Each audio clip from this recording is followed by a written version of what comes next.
The president recognizes Senator Lindsay. Thank you, Mr. President. This bill is a slap in the face to every blue-collar worker in Michigan. Everyone struggling to earn a paycheck, everyone who believes in freedom and choice rather than bullying and coercion. Michigan's right-to-work law democratized unions. It gave workers a voice. It made union officials accountable to the workers they represent. It made them devote their energy towards the well-being of their own members. This bill would push Michigan back towards the dark ages, when workers could be fired if they wouldn't cough up a portion of their fruits of their labor because they didn't like how the union was spending their money. It would take us back to the times depicted in The Irishman, when Al Pacino, as Jimmy Hoffa, declared, "This is my union." It would turn every blue-collar worker into a captive of union bosses who, over the course of half a century, turned Detroit from the most prosperous city in America to a shell of its former self, corrupted by mob politics. Instead of voluntarily offering dues to represent their interests, unions would once again be able to confiscate their paychecks, to spend their money for their political friends and causes they disagreed with under threat of being fired.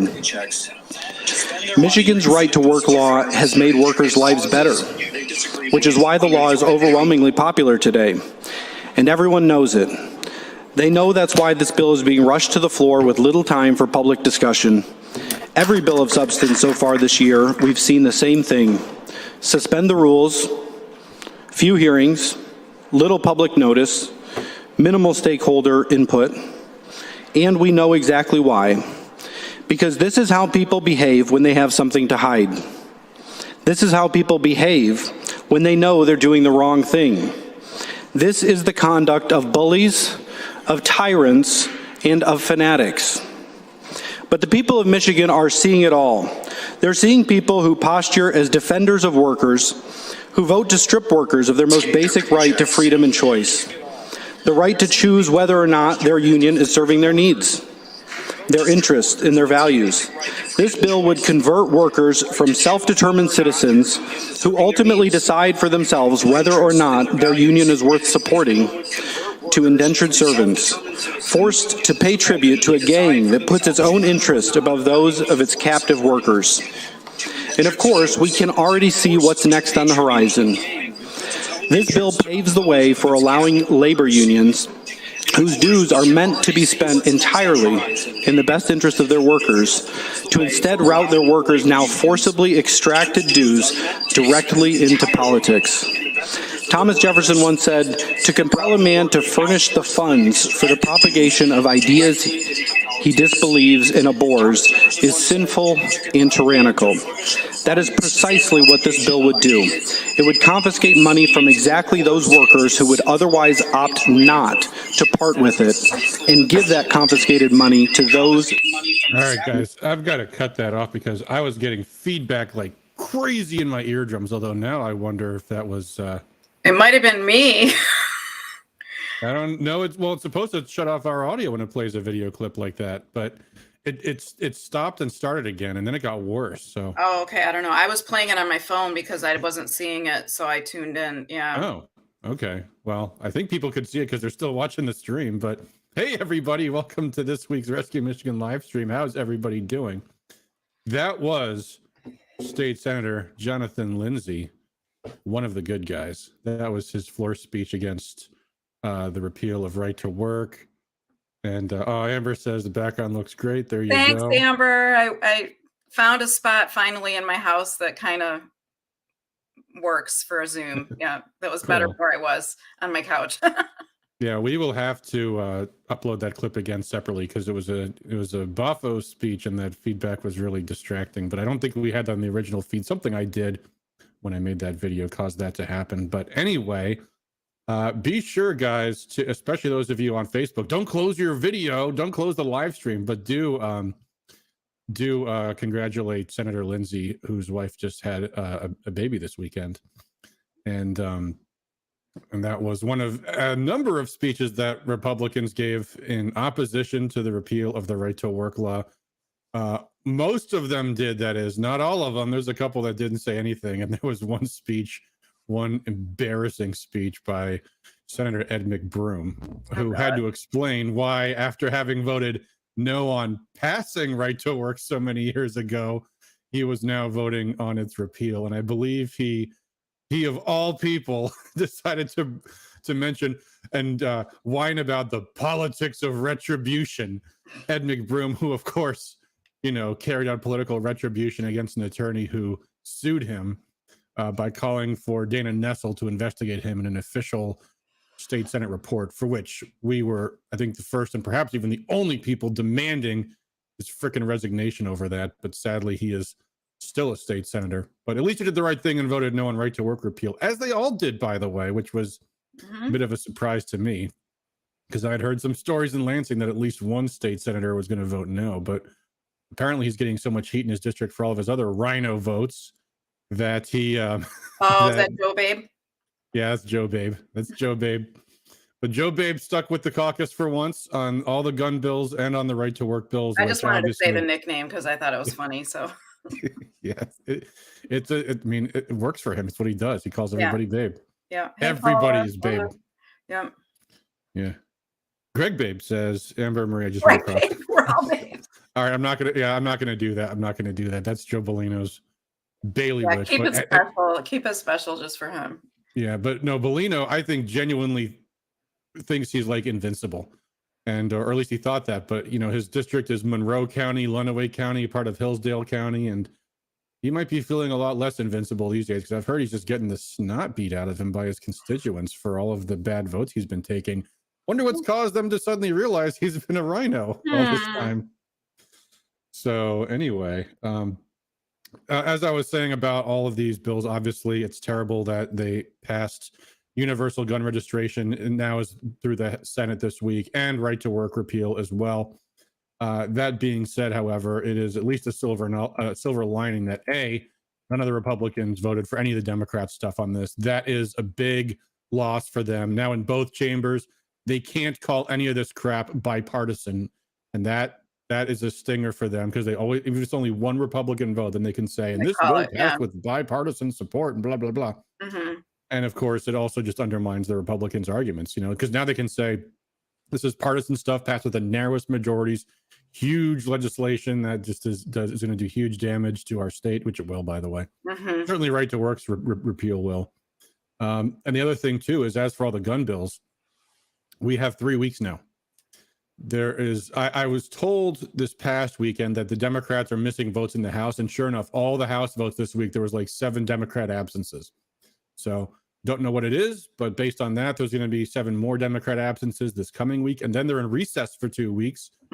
So we've got 3 weeks, people, to really get the word out about all the extreme things that the Democrats have been doing in their short time in Lansing, and leverage that to hold the line on all the other anti-gun rights bills, because they can't afford to lose a single vote as long as the Republicans maintain their no position. And, the reason they brought up universal gun registration, which they call universal background checks, is because that was seen as the less extreme of the other bills. They lock up your safety bill that regulates how you can store weapons in your home. Of course, the most dangerous, the red flag bill, which literally, if someone complains about you and says you're a threat to somebody, they can just confiscate your guns. Right. Yeah. Just like the COVID lockdowns, right? When someone called on one of the bars here in Plymouth, and they were like, oh, their tables are 5 feet apart, not 6 feet apart. And they shut them down. Yeah.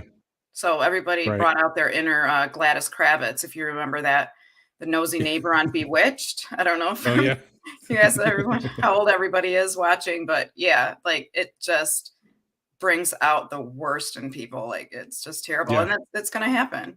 Yeah, and it's an excuse for political abuse too. Like, it does occasionally happen that a Democrat dates a Republican, and when there are breakups, then first thing a Democrat can do is call the police, saying, "Oh, this guy's a dangerous threat to me," because he, people have nasty breakups all the time, and they can now weaponize the state against them.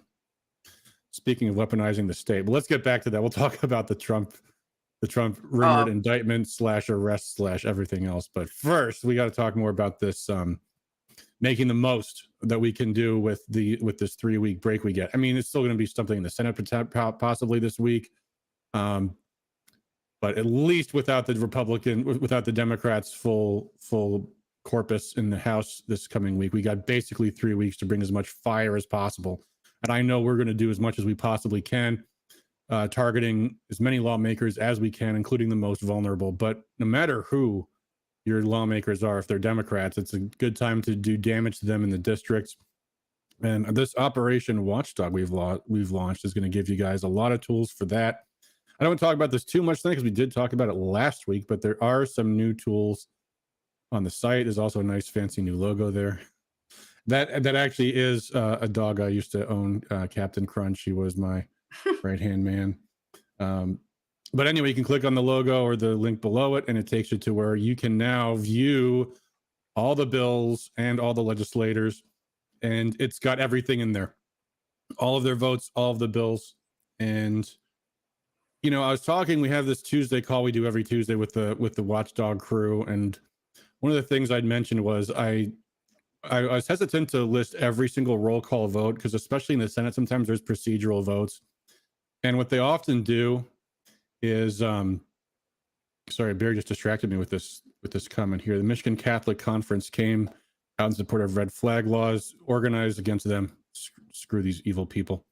But, you know, I mean, the whole Catholic Church, I mean, sorry, I hate to say this to Catholics. I think a lot of people just don't look beyond and see what really this means when they pass this stuff, right? I mean, the Pope is a frocked communist. That's what pretty much all the Jesuits ever are, but whatever. Anyway, sorry guys for that. Well, you know, I watch a lot of like old period pieces, and it's, the popes have been, it's interesting to see throughout the years, like medieval times, all these times. Yeah. Yeah. So that's right there, the blonde lady, that's this airhead, Rosemary Bayer. Yeah. So she's our state senator, and she had a coffee hour Thursday at the Plymouth Library. And the amount of times she said, "I don't know," to basic questions. It was unreal. Oh, she's a complete idiot. It's such an embarrassment. And also somebody in the audience said, one of our most bipartisan senators. So I'm curious. I didn't go back and look at her record yet, and I don't want to take everybody's time, but I have to go back. She's a left-wing lunatic. She's not bipartisan on anything at all. No. Except when the Democrats and Republicans get together to pass corporate welfare deals and things like that. Oh yeah, maybe, I don't know, but it was interesting on Thursday. So anyway, pay attention, guys, in your districts, all your senators and your House reps. Yeah, and she's one to go after too, because she's one to go after because she was never in the House. She may be eligible for a third term. God forbid. Yeah, but that's not till 26. Yeah, that's true. That's true. Focus right now on the House. That is true. Mm-hmm. But it never hurts to start planting the seeds. Kara says my Jim of a senator is Jeremy Moss, one of the most radical. Yeah. I mean, all the Democrats are really. And that's really what my point is, too. If you click on these people's record, any of them, I'll pick mine,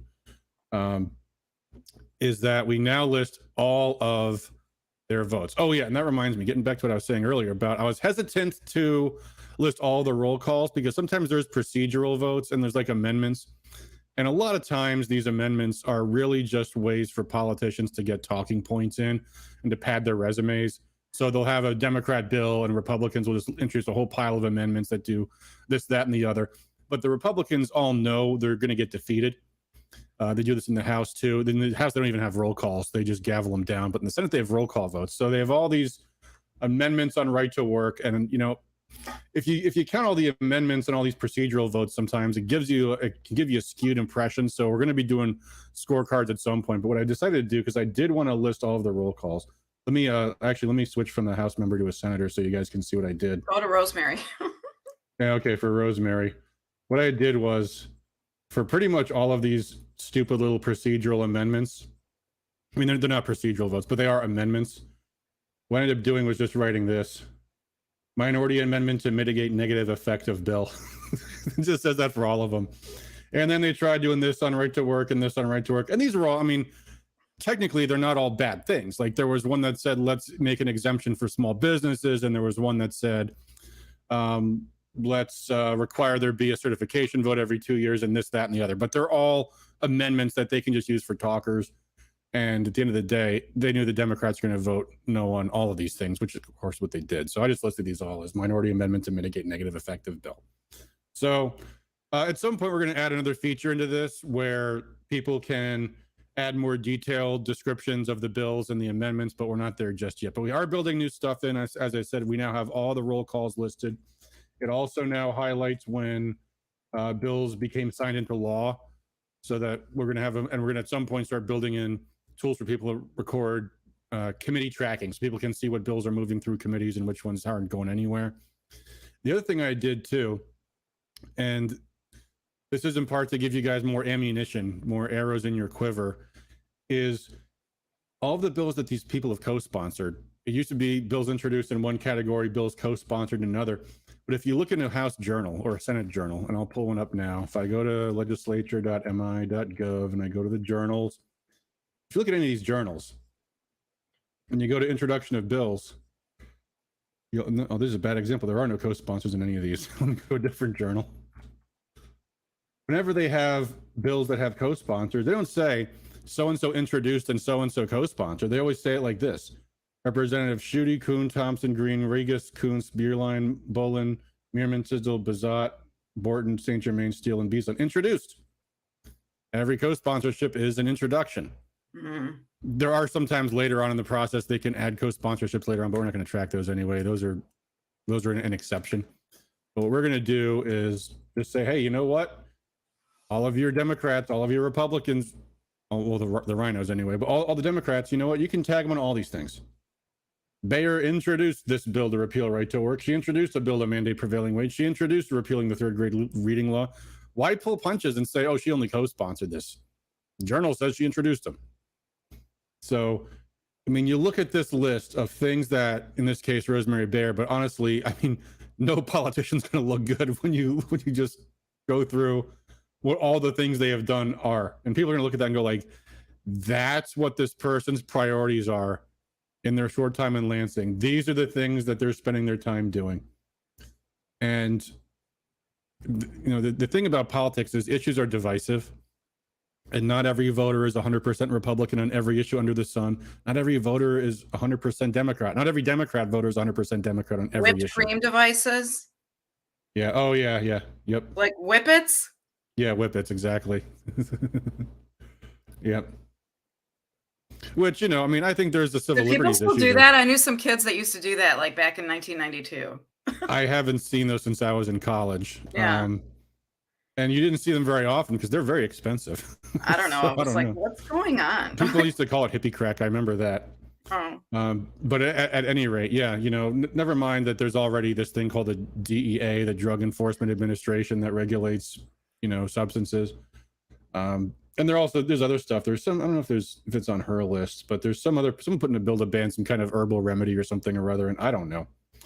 But yeah, oh, here's a lovely one. Make hairstyle a civil right. Yes, there is a bill, as if the rather, you know, the transgender civil right wasn't enough. There's a bill to make hairstyles a civil right. Yes, there is, ladies and gentlemen. So anyway, if you need a dossier on what your lawmakers are up to, go to Operation Watchdog, because I'll tell you, our most bipartisan senator right there. Yeah. Yeah. Yep, there's all the bills she's introducing and co-sponsoring. There's a couple of Republican bills here, except they're Republican parts of a Democrat bill package. So, you know, that's another thing I need to do at some point too, is be able to show when bills are parts of packages, and maybe do other things to make these things more readable. But as it is, if you want a laundry list of like things my lawmaker is doing, and, you know, you don't need to put every single thing onto a piece of paper, folks. If you're going out and just handing out a sheet of paper that says, here's why our state senator is a lunatic, come to our meeting on Monday and we can talk about it. Just pick whatever you think's the worst, and you'll probably find plenty of things. And there's the votes too. The votes are all here as well. You don't see it anywhere on this screen, but it also does note when they voted against the majority of their own party. So, for example, if I click on Joe Babe here, whose list doesn't look all that different from Rosemary Bayer's. It's a lot more two-toned. Hers was. Yeah, that's true. That's true. Yeah, he's got a lot more. Yeah. He might be the most bipartisan senator. Yeah, exactly. Look at all these things that he voted against the majority of the Republicans about. So there you go. So this is an information source, everybody. This is for you guys to be able to inform your voters what the mass media will not tell them. And we've got 3 weeks to raise hell about all of these anti-gun bills. And another one, by the way, is, and we're going to be doing some emails about this again as well, is that little national popular vote bill. That's another one where we've got our eye on it. It hasn't had any floor votes yet, but I heard it's had a committee hearing. If anyone here is in the watchdog group that's been watching the elections committee, let me know if that's confirmed. But I believe there was a hearing about national popular vote in the Senate elections committee this past week. So we're definitely keeping an eye on that one, because they are absolutely desperate, folks, to stop Donald Trump from getting a second term, and there's nothing they won't do. As we have seen, although, I don't know, you've heard the news, Patty. What do you make of this indictment of Donald Trump? I don't know. I heard a good interview with Alan Dershowitz. He was on the Megyn Kelly podcast last week. Yeah. And he is not a Trump fan, right? No. But he's a constitutional, obviously, big time constitutional lawyer. But he said it's like the biggest stretch ever, basically. You know, they're trying, so it's a misdemeanor. But, yeah, which they're making into a felony because the statute of limitations expired on the misdemeanor. Oh, I didn't hear that part. I just heard there's some way they're working around that little hang up, but yeah.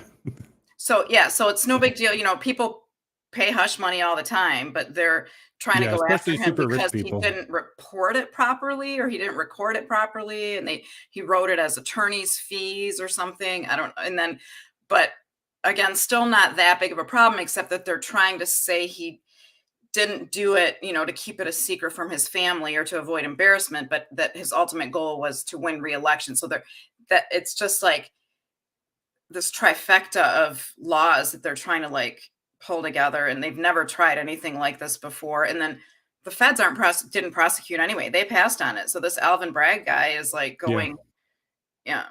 Because they realize it's ludicrous. I mean, Bill Clinton paid Paula Jones a lot more in hush money for something that he actually did. But right. Yeah, the thing about, celebrities in general is they get shaken down by grifters all the time. And their choices are, I can either pay this woman to go away, or I can try to litigate this in a defamation lawsuit that is already really, really, really hard to do anyway. And the reality is they usually just pay them off. Mm-hmm. Before we go on with that, because I do want to talk about that some more, but I did see Kara asks, can you explain national popular vote? Yes. So according to the Constitution, basically it says that state legislatures get to decide the manner in which they choose the president. So what they can't actually do, because it'd be even too much for them, is to just write a state law that says, and we're going to always elect a Democrat for president. So they can't actually do that. Well, basically, it's a workaround to circumvent the Electoral College. Yeah, it's an interstate compact that says that these given states are going to give our electoral votes to whoever wins the national popular vote, based upon whatever the media says that number is, or whatever the other states say it is, and subject to whatever election fraud's happening in any other state, whatever. But it will only take effect if the number of states in this compact have among them 270 electoral votes. So effectively, once the majority of the electors in the Electoral College would be bound automatically to the national popular vote anyway, then effectively the national popular vote would rule. And that's the way they do it without having a constitutional amendment, is that the individual states collectively say each of our states are going to give our votes to the winner of the national popular vote. And because all of these states are Democrat states, all of them are Democrat states, despite the lobbying of certain Republicans like Saul and Newsis and other people. This is a Democrat con, is what it is. Did you see Matt Maddox tweet about all these Republicans that are working to pass this? I've heard about it. I don't remember all the names he named, but it wouldn't surprise me. This is something they've been pushing for a long time, because Republican consultants are prostitutes and they'll work for the highest bidder. And Saul and Newsis, after becoming after he was Michigan state chair, and then he became the national committee man. And then, like Michael Steele, the RNC chair, he just sells out. I think after he became national committee man, he went to work for Newt Gingrich for a while. Mm-hmm. And Gingrich was pushing this thing called the American Solutions Platform. So Saul was just pushing this thing. And it was like, the idea was it was a Republican platform based on what's popular. And if we just do what's popular, we'll always win. Yeah. And of course, what's popular is immigration reform and amnesty and all the rest of this garbage. So Saul was pushing that for a long time. Now he's pushing national popular Yeah, vote. I found it here. So sadly, as usual, some Republicans, Saul Nunez and Dennis Lennox, are getting paid big money to help the Dems. Okay, well, I don't want to repeat this if I can't verify it. I mean, Saul Nunez, we've known about him. I don't know about Dennis Lennox. Okay. But that's what Matt Maddock is saying. Anyhow. Yeah, there's a whole bunch of names. So go to, it looks like it's a Facebook post. It's set to public, so you can see it for yourself. Okay. There you go. Yeah, I remember a few years ago, they had a whole, they took all the Republicans, well, they invited all the Republicans to go on a fact-finding mission about national popular vote in Hawaii, which is where you got to go to find out about national popular votes. Yeah, it was a lobbyist fund to junk it to try to get people to support national popular vote. It was ridiculous. Anyway, so getting back to this Trump stuff. Yeah, Greg says what they're doing to Trump is wrong. And yeah, I mean, at the end of the day, no question about it. It's a political persecution, and it's appalling, and it's disgraceful. That being said, the politics of it, I think, are very much in debate. And I've seen like people on Twitter blowing up, why isn't Ron DeSantis saying anything about this? And you've got, I guess, Vivek Rava, I hope I'm saying his name, or Vivek Ramaswamy. Ramaswamy saying, I support Donald Trump. And they're saying, yeah, Vivek's got Donald Trump's back. And it's like, did you see his interview with Glenn Greenwald this week? He was just trashing Trump left and right. And yeah, I'm like Trump, but I'm not a moron. I'm Trump 2.0. I'm a better version of Trump. Like, you're running against Trump, buddy. Why would anyone running against him have an obligation to defend him? Especially not Ron DeSantis, by the way, who one of Trump's super PACs just filed a campaign violation complaint against. So, yeah, what are they saying on that? Basically, like, he's campaigning even though he hasn't announced yet or something? Yeah. The thing that every single presidential candidate in American history has done. That's what they're complaining about him for doing. Yeah. So, Trump people, you got to, you got to understand when things are just politics. I mean, here's the story. I'll put up on screen here. Trump super PAC called MAGA Inc. filed an ethics complaint accusing Ron DeSantis of reaping personal financial gain from his lucrative book tour. So what's all this about? Playing nice and playing fair and not weaponizing the legal system and blah blah blah. I mean, this is just, yeah. I mean, this is all just typical, classical, absolutely ordinary name calling and mudslinging. Yeah. And to be complaining that Ron DeSantis isn't coming to Trump's defense, when Trump is meanwhile is putting his meanwhile, neither is Kristi Noem, neither is like Sununu, like no one is, none of these other Republican, no one knows. Yeah. So but I mean, people are saying like the play is, well, this is going to help Trump get elected, like the Babylon Bee. Have you saw their cover story today? No. Manhattan D announces a plan to get Trump elected in 2024. It's funny. I don't know how true it actually is. I mean, if that was going to be true, why wouldn't the false impeachment of Trump have gotten him reelected in 2020? If any of that was true, why did we lose the whole state in November? Right? Yeah. Doesn't matter what's logical or what's. It wasn't whatever. like they hadn't weaponized the political system and the legal system against Trump the first time. Mm-hmm. So I mean, are suburban white women who think Trump is icky and prefer, a serial groper and criminal and, anyway, but suburban women seem to think Trump is icky. That was apparently a demographic he lost. Are they going to flip for Trump over this? I doubt it. Yeah, I know, folks. It's I see someone in the chat making a comment about how icky Bill Clinton was. And there's no rhyme or reason to it, people. They get to play by a different set of rules and the media lets them. So all we can do is expose it and hopefully persuade voters and make sure we get our side out by exposing all of the extreme things that the radical left are doing. 30 years ago. Huh? Isn't it mind-boggling though? The Bill Clinton stuff was like 30 years ago. Yeah. Time flies. 25, 30 years. I mean, and there's no one that's set them off like Trump. Yeah. Oh, and speaking of Clinton, Clinton actually did commit impeachable crimes, perjury, all this other stuff, and the special prosecutor just decided, oh, well, I'm just not going to bother. I'm just going to drop the charges. No big deal. Nothing to see here. By the way, Greg Carlisle asks, is this a daily podcast? No, it is weekly, although occasionally I do additional streams, but normally our only regular stream time are these Sunday shows. Although, by the way, I do have a correction. If you haven't seen it, I did a show on Tuesday, I think it was, when all the presidential candidates on the Republican side put out, or most of them put out, their statements about what their position was on Ukraine, which it was really interesting. And a lot of them had nuanced positions. We talked about that, or I talked about that for some time. But when I make a mistake, I correct it. I said DeSantis' speech was absolutely perfect and unassailable, and everything he said was accurate. He said one thing that was not accurate, and that was he said that the issue was a border dispute between Russia and Ukraine. And no, it was not. It was not a border dispute at all. It was Ukraine being armed by NATO and carrying out ongoing attacks on ethnic Russians in the borders of Ukraine on an ongoing basis. And Russia got fed up and said, we're going to put a stop to this. But it was not a border dispute. The Donbass was Ukrainian. There might be a border dispute about it now. But anyway, just want to throw that out there. And you can see that. And he flip-flopped anyway, right? That's not where he stood before. DeSantis? Yeah.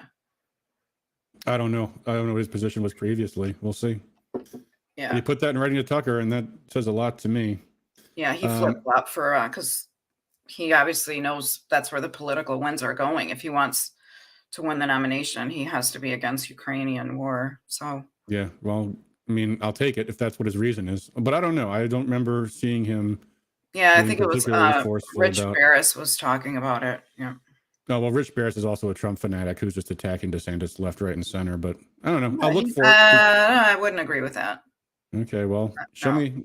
I'll take a look. Yeah. People on Facebook are having their own conversation now. Emma Birch asks, are there other Michigan political podcasts? I only listen to you guys. Well, we're the only good one that I know. No, I'm just kidding. I know there's others out there, but I don't necessarily know of any off the top of my head. I've seen a few others once or twice, but sometimes they're not all that rigorous on the facts, and I don't know. But there are some, I'm sure. But I find we don't have a huge audience on the internets, and I think part of that's because we are kind of a niche. We're only Michigan. It's only talking about Michigan Republican politics, and that's fine. That's what we are. So I don't know. I don't know who else is out there. Speaking of getting facts right, though, another thing, people were telling me all over the last few days that the Senate passed something to require employers pay for abortions, and that did not happen. So again, this is where that watchdog tool kind of comes in handy. I think the bill they must have been referring to was Senate Bill 147, which has passed the Senate, but it doesn't actually do that. This is Senate Bill 147. It creates a civil right to abortion, is what it does, but that does not mean employers have to pay for it automatically. So here's what the bill says, and it's just it's removing abortion as being part of the definition of sex and adding in there that employers cannot so you can't be fired for having an abortion. That's what that says. It doesn't mean the employer has to pay for it. So are they supposed to know? Like, do people tell their boss they're having No, this isn't a thing that actually happens, but this is what the Democrats are obsessed with. So that's why they do that. Okay. Yeah. Allegan News says it's also because Michigan people feel beat down after midterms and Democrats are taking advantage of it. Yeah, folks. I mean, if you feel beat down, fight back. I hope you guys do. We'll probably be developing as many more tools as we can besides the watchdog thing. I mean, I'll show you whatever when I come up with what I have for my own Democrat lawmaker who is in one of those seats that is in trouble that we got to start distributing as fast as we can. A, to stop the anti-gun bills, and B, because I want to beat her up as much as I possibly can. I want her to lose her next election. So if you're upset, do you think people are going to remember, though? Like the average normal person, like we're not normal. No, right. but repetition helps things imprint. And it's a problem when people just start campaigning in summer of 2024 and start saying Regina Miller's an extremist, and they're like, huh? But when they start hearing that over and over and over again from multiple people on multiple issues, then it sinks in. And that's important. Like they say in campaigns, we typically say every voter needs 5 touches. And that can be a campaign piece, that can be a knock at the door, or an ad. Ads count for less than that, but some kind of interaction takes 5 of them, and that's a lot, people. That's more than most campaigns, especially grassroots campaigns, have the resources to do. So that's why it's so important to get out and start hitting doors early and start letting people know. Because I guarantee you, Democrats are knocking on doors, and they ain't telling people, what the things they voted on actually were. That's our job.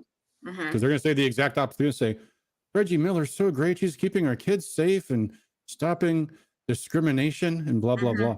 Yeah, people got to point out how nuts this all is. We heard it all on Thursday at that coffee hour. Yep.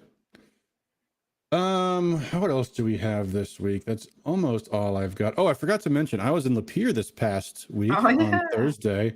I don't see Bill in the chat, but he invited me to come.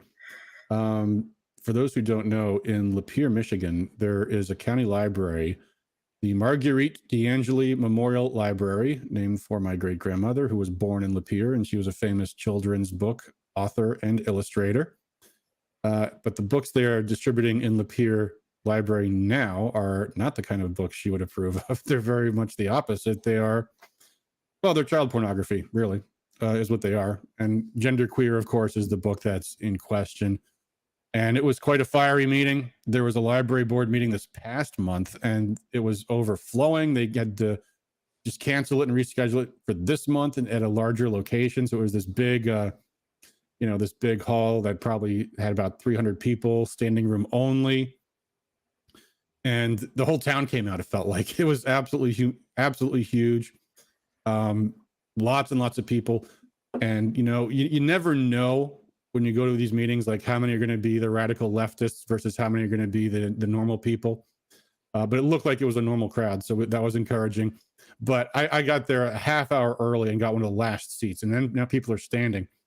And before I knew it, I realized the radical leftists, because you started to notice some of them by what they look like. And they were all crowded around the podium, which turns out there's no signing up for public comment, no nothing. And they were all lined up to talk about how wonderful genderqueer is and how kids need to see pornography and all this other stuff. And and of course they were given the heads up, here's where you go for this stuff. But the county prosecutor was there too.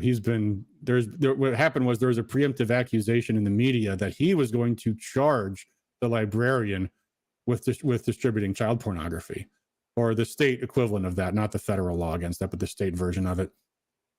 And so one person after the next, they all got 3 minutes, and the people there were like, the library board says, we'll let public comment go as long as you guys need it to. We can be here all night. I'm like, well, I can't be here all night. I'm not standing up for 4 hours for my turn to speak, so I didn't get to speak. But there was like 5 or 6 people, and it was like, you had a granny go, and I've read this book, and there's nothing wrong with this at all. And then the prosecutor gets up and is like, yeah, this is absolutely child pornography. It meets the definition. And I'm not going to say on stream what he said in describing the book, but that's the thing, people. And he made this point. He was like, you couldn't show what's in this book on YouTube without being banned. You couldn't show what's in this book on Facebook. You couldn't show this in the local news. You couldn't print it in the newspaper. And if you had it on your phone, you might be worried about the feds coming to lock you up for 10 years because of what the contents of that book actually are. This is textbook definition of child pornography. He just laid it right out.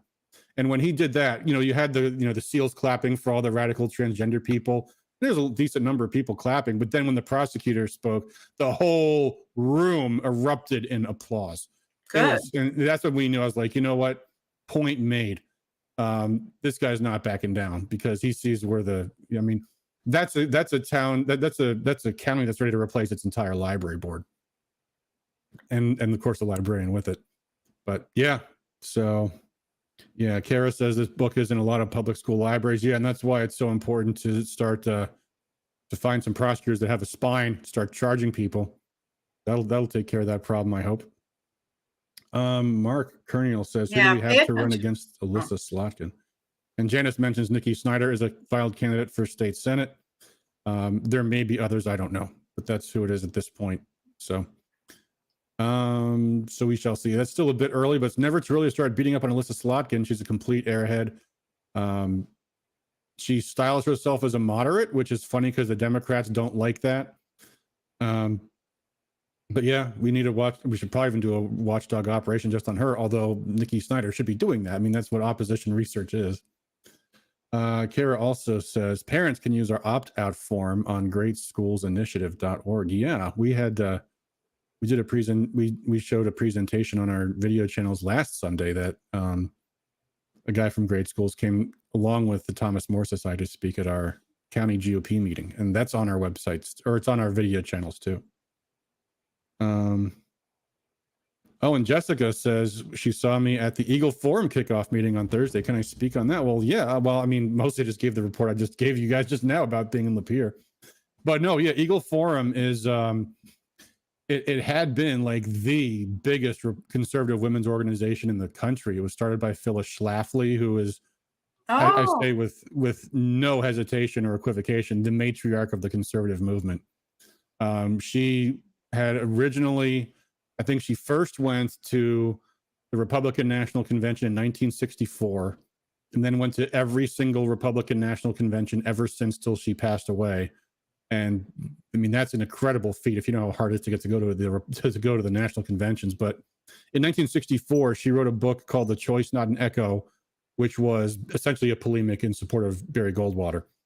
And what it also was the history of how the Republican establishment has corrupted the presidential races going back to like the end of the 1800s. Emma says she's still alive. No, she passed away in, I think, 2016. Emma, sorry. But I'm talking about her organization because she founded the Eagle Forum, which was like the largest conservative women's action network in the country. I mean, there's now a lot of other organizations, obviously, but back in the day, they were like the women's organization. Anyway, so she wrote this book called The Choice, Not an Echo. It's a must read. It's actually updated now in either late 2015 or early 2016. She updated it. And I think it was the last book she actually wrote, because there was one more she published after that, right before she passed away, which was an argument for electing Donald Trump president of the United States in 2016. But the writing style was totally different. It wasn't her. It was, I forget the guy's name. I forget his name, but there was some guy who was like some kind of high up officer in the organization who became, I think, was kind of her ghostwriter for when she needed one, which was rarely. But I think that last book was written by him. But the updated version of A Choice, Not an Echo took all of the history of how the establishment rigged the Republican presidential races in the early 20th century and added in what happened in every election since then, all the way through 2012. Ron Paul wrote the foreword to the revised edition. So essential reading, A Choice, Not an Echo. You should all pick it up. In fact, the original version in 1964, people that talk about the New World Order and the globalists and the Bilderberg Group and all that, Phyllis named them before anybody else did. In 1964, the whole book, she keeps talking about the secret paymasters who control the Republican Party, the secret cabal of interests that control the Republican Party. And then at the end, she's like, and who are the paymasters? They're called the Bilderberg Group. I mean, she had it out there for them in 1964, before Alex Jones was ever a thing. And she was a firebrand throughout her entire career. So it was really cool to see Eagles getting back together again and doing things again. Hopefully they do things. I mean, there's a million grassroots groups out there. What they end up doing, we'll just have to see in time. But I happened to be coming back from Lapeer that day. They let me speak for a couple minutes, and that was really nice of them. So yeah, check them out, folks. And I don't know if they have a website or something. Jessica, if you know if they have a website or something, say so in the chat, and I'll post it on the screen so people can see. I don't know if they've got one going yet, but they had their kickoff meeting the other day. So I guess that's mostly all I've got for this week, folks. Eagleforum.org. Well, that's the national one, but I don't know if there's one for their state chapter or something like that. Because they did mention they're going to be meeting in like different places. Like they're going to do one in Macomb County and one someplace else. So yeah, I think they're going to be moving around. But yeah, so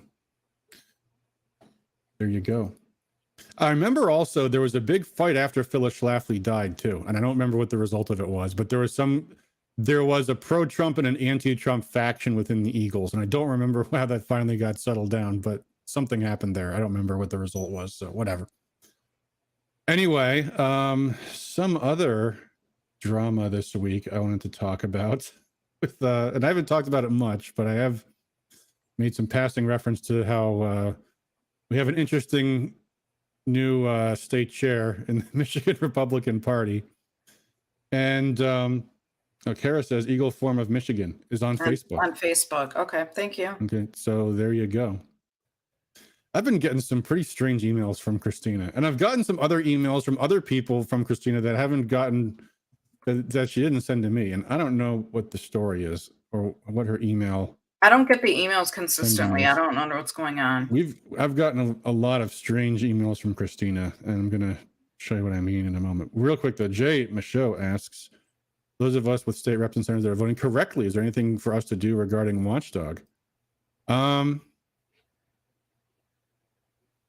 They only have 13 followers, 9 likes. Eagle Forum of Michigan. All right, let's try to. Yeah, there you go, folks. Yeah, give them a boost. Jay, I would say this: be cautionary in praising them, because then they'll take that to the bank if they start voting badly on something else. But if they're doing the right thing, well, I mean, maybe they're worth defending. Maybe they'll be a champion on introducing some really good bill. When Democrats were in the minority, they were putting in all these bills that they're passing now. And we need people that are going to put in strong, serious bills that if the Republicans ever get the majority again, they might be able to pass. So, yeah, I would say still keep an eye on them, because you never know. You never know. In fact, Jay, if I recall correctly, you're from like the Mount Pleasant area, and well, it's good to see Roger Haug voting well for now. I don't remember him always being that way. In fact, I remember him doing a lot of bad things when he was a state rep. So we'll see. Keep an eye on him. But if they are actually doing good things, then there's plenty of other fights out there too. U.S. Senate is one of them. Anyway, so let me show you some of the emails I'm talking about this week, that I've gotten, but I'll show you what I mean here. They're just so strange. So first I got this one. Someone sent this to me and was like, what the heck is going on with the GOP? And it turns out it wasn't actually from the GOP. And yet it's somehow relevant when I say we're talking about Christina here, and I will show you what I mean. Here, let me pull this up on the screen here. Hold on, I gotta change the screen. Hold on. Sorry for the dead air, folks. I got my browser window all scrambled up here. So this came in the other day from MIGOP info at MIGOP info. Reply to info at MIGOP info. Action is needed. Fellow Republican, there was a logo here. MIGOP, big fat logo, .info. After this weekend's failed protest in Royal Oak, there is no doubt we need to unify and communicate more. To beat the Democrats, we need to be able to mobilize like the Democrats. For that to happen, it is going to take every one of you to participate in this Telegram channel. What Telegram channel? Well, they'll tell us in a moment, I guess. If we're going to win back the state, we need to unify. If anyone is telling you differently, they are part of the problem, not the solution. Where have we heard this before? We must unify, and if you don't want to unify with us, then you're part of the problem. The question is to ask, what do you have to lose by communicating with fellow Republicans across the state? At this point, we can only move forward as a party, but it will take everyone. We have an absentee ballots going out in 8 days and an election on May 9th. We would love more people to get involved to help with this effort. If you have not joined us yet, there are many different topics in the channel you can get involved in, including an announcement section from the Caramo administration, election integrity, candidate resources for those looking to run. Don't get ahead of me, Paula. Delegate training, legislation and action items, and so much more. We promote 100% free speech. I guarantee if I started posting this channel, I'd get banned in a heartbeat. You will always have a voice in our group, unlike some of the others out there. No longer will this party be coffee hour for the cool kids or a social club. This is our attempt to give the voice back to everyone and help unify and win elections going forward. We do ask that you do not use pseudonyms in the group in order to promote unity. To join our Telegram group, simply click on the link below, and there's the link. Best regards, MIGOP info. During desktop, use this QR code. So yeah, I see people in the chat who are getting ahead of us about this, but nevertheless, let me explain this. Right, but like Jessica said, you received an email from Melinda Pago, not sanctioned. Correct, but except here's the thing: wasn't there one that went out? Administrators of the channel. Huh? If you click on the link, you go to the Telegram group. It says administrators: Christina Caramo, Melinda Pago. It's like, well, wait a second, because I got email from someone saying, well, that's where I was going with my point. Like, they were not affiliated. However, then either migop.info, one of them sent another email saying, we are not affiliated with MIGOP, but we consider ourselves an official page because the delegates are officially the party, or something to that effect. It's been a couple of weeks since, so, don't quote me, but I have to go back and find it. And but then they also said, but we did go ahead and add Melinda, I think, as an admin. At that point, I got an email that said they added her, or she, somehow. Well, here's the email that Christina sent today. Here's what it says. I'll read it. Important clarification. Now, this one's on the Michigan Republican Party letterhead. Greetings, delegates. Thank you for all you are doing in our state. We've received many inquiries pertaining to whether or not the migop.info group and their Telegram channel is an official operation of the Michigan Republican Party. This group is not an official Michigan Republican Party channel or initiative. Additionally, there's been some confusion regarding Melinda and myself being added as admins to their channel, and people contacted us believing we're contributors to the channel or the emails they sent. Neither Melinda or I volunteered or were asked to be admins. We have not contributed to their channel or their emails. Okay, then why didn't you send them a cease and desist? I mean, they go on. This is Christina. This is not a criticism of their group. However, to prevent potential confusion, it is important to clarify to our delegates that communications are not officially from the Michigan Republican Party. MIGOP currently has several social media channels. We do not have a Telegram channel, et cetera, et cetera.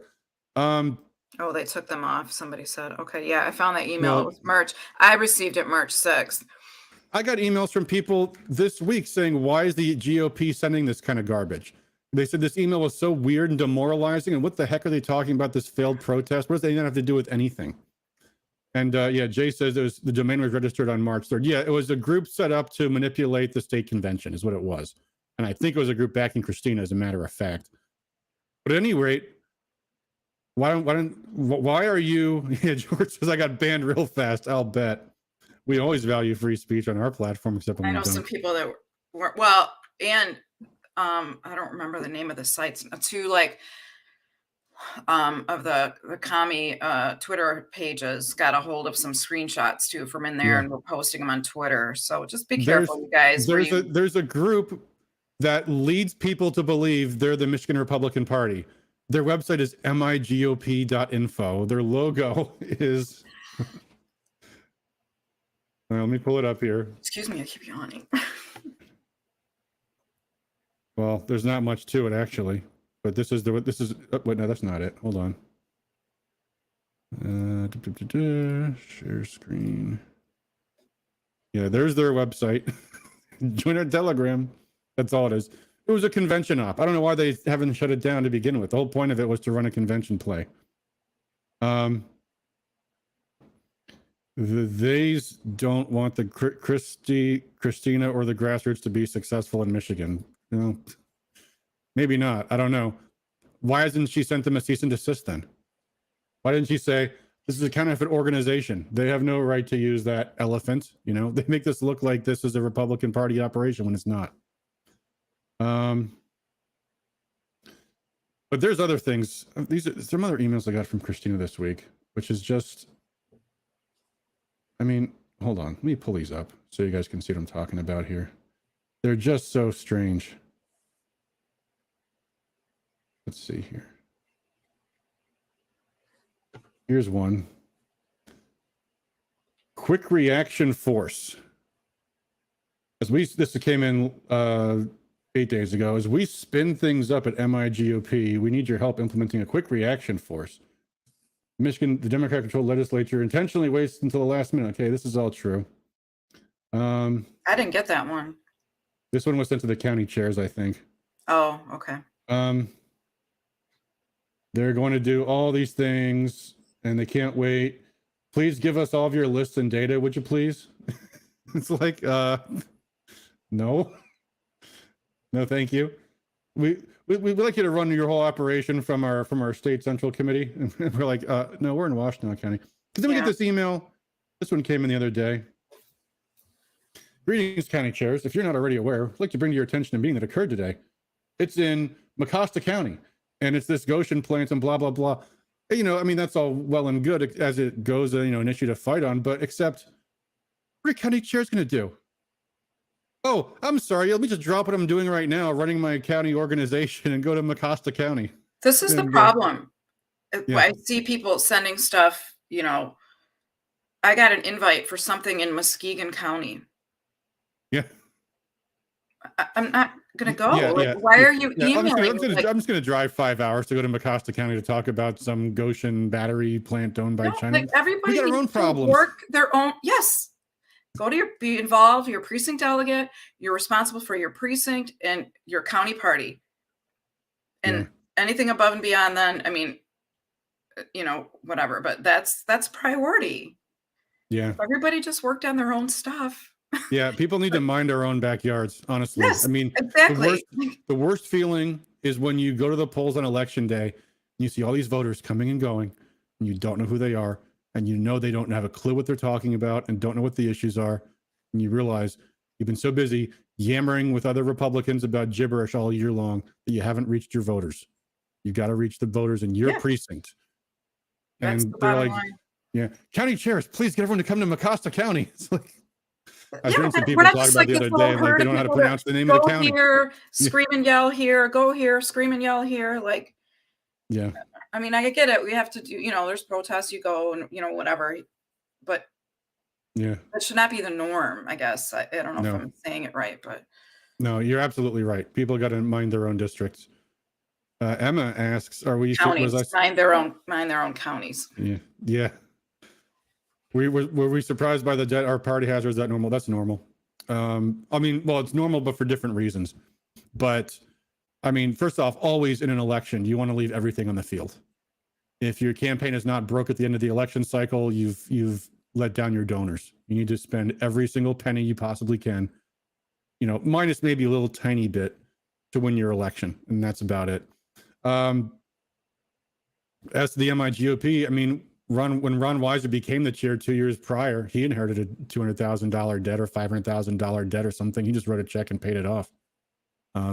So not surprising that there was, I mean, and you know, state party is a big operation. Yeah, they're going to have obligations. So typically you leave everything on the field with the understanding that you're going to be raising more in the next cycle.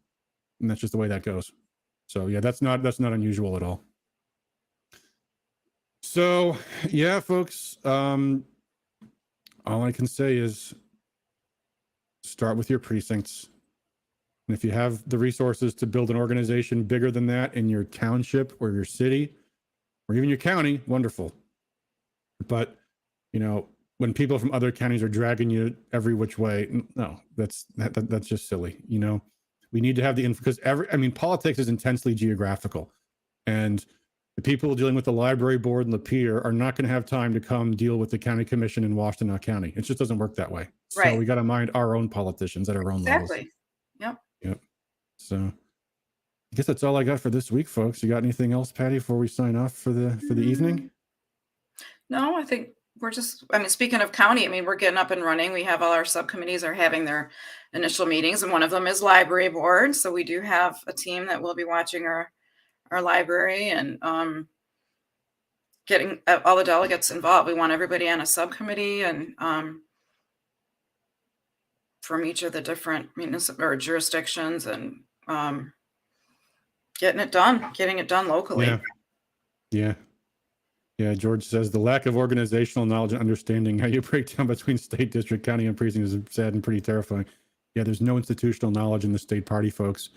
The liberating thing about that is we're on our own, and that means like our county party is now going after, professionalizing, building a donor base with the knowledge that there's nobody up above that's going to do anything for us.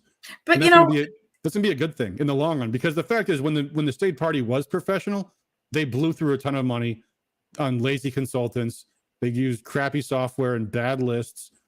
And if someday in the future we have someone that's a serious operative again at the state party level, they'll also still have now robust county organizations and people that have learned things.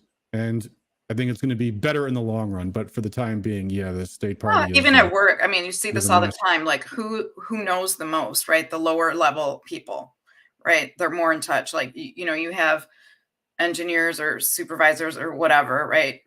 They know the issues. They know how to solve the problems. It's once all the different levels of management start getting involved that things get messed up. They are too far away. They don't know what they're doing. So that's why it's like precinct stuff, what's going on in your township, your city, county commission, and your county party. Yeah, it's supposed to be your county party does the seats in the county, the district committee does the congressional district, and the state party does the statewide races. That's how it's supposed to go. But here's what it is. All right, one more question before you sign off. Emma asked, I had a question about that child transition ban that Shane posted about. Are gender surgeries on minors happening in Michigan? They're happening everywhere, Emma. They're happening in probably all 50 states almost. We just don't know about them. They don't have to report them. But we've heard about all these different hospitals that are doing them enthusiastically. I would have no doubt in my mind U of M hospitals doing it. But we'll see. The stories will come out sooner or later. So on that happy note, it's getting nice out, folks. It's time to start knocking on doors. The weather's a lot better. Make a flyer, call out a meeting, use Watchdog, build a dossier on all these bad lawmakers and their bad votes, and get people angry. Spread the word. And you'll be surprised if you do that, if you start handing out information like that and you catch someone at the door, they may actually want to get engaged. There's a lot of people out there who are looking. I was talking to I can't imagine what prompted me to go to the coin store and buy some gold this week. But if you've never been to a coin store is like a barber shop for like right-wing hardcore people. So like people are talking politics in there all day long. I was talking to some guy and he didn't, he's all complaining about this and that and the other. And I'm like, well, who's your state rep? He's like, Debbie Dingle. I'm like, no, your state rep. Oh, he didn't know. But there's tons of people that want to get engaged. So you got to go out there and find them. So there you go, folks. All right. As always, thanks for all you do for liberty. Until next time, peace.